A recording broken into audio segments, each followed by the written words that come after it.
Today we're going to go to Italy, Sicily, whatever, you know, it's kind of a place from both. And I'm actually going to make a pesto. The pesto I'm making is a little bit different. It's going to be with basil and kale, okay, in the pot. And what we're going to do, we're going to put it in the blender. We're going to like blend it all up.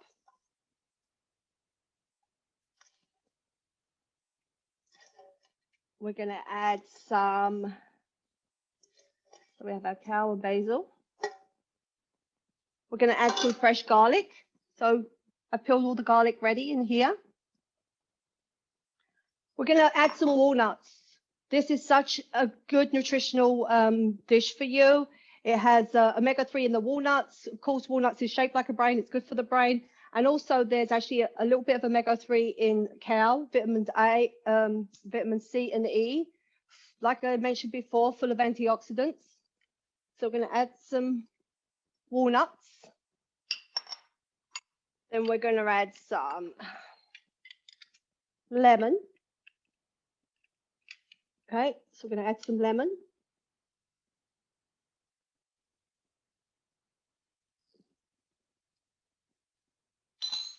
Some olive oil. And we're going to make like a paste. A little bit of salt and pepper.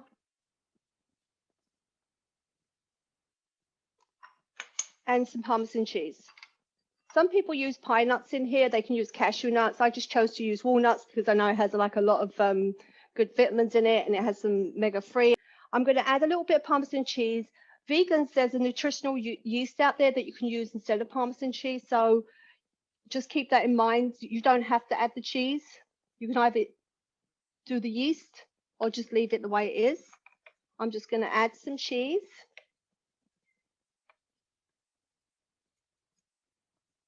Okay. And I'm going to blend it.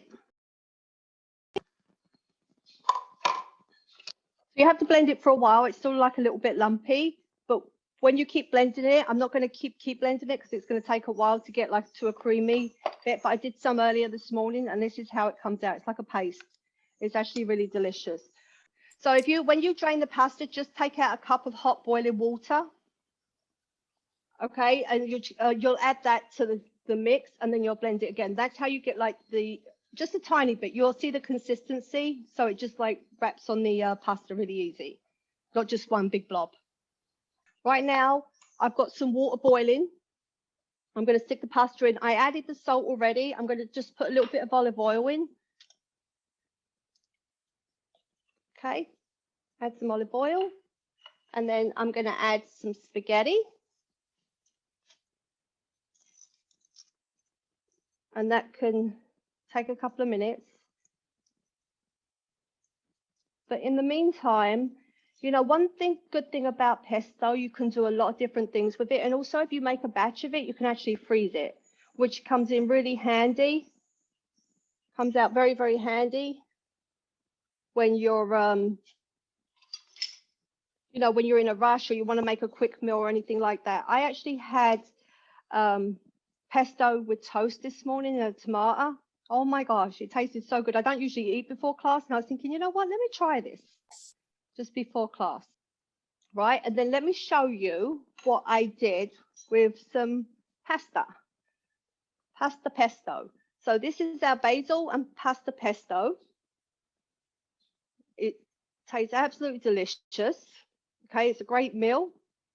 Then I made, like I mentioned to you before, I made like little toasties with sliced tomatoes, and I put a little bit of goat cheese and balsamic vinegar. There's your pesto for your paste. Instead of having butter, mayonnaise and all that, you can have that. Much better for you. And then also with roasted vegetables. I had asparagus in the fridge. I had to use it. So I figured, you know what, let me just show them. There's actually a little bit of pesto on the grilled asparagus. Right, so that is your dishes for today. We also have the water of the week, which is pineapple, cucumber, and basil. Okay, that's nice and refreshing.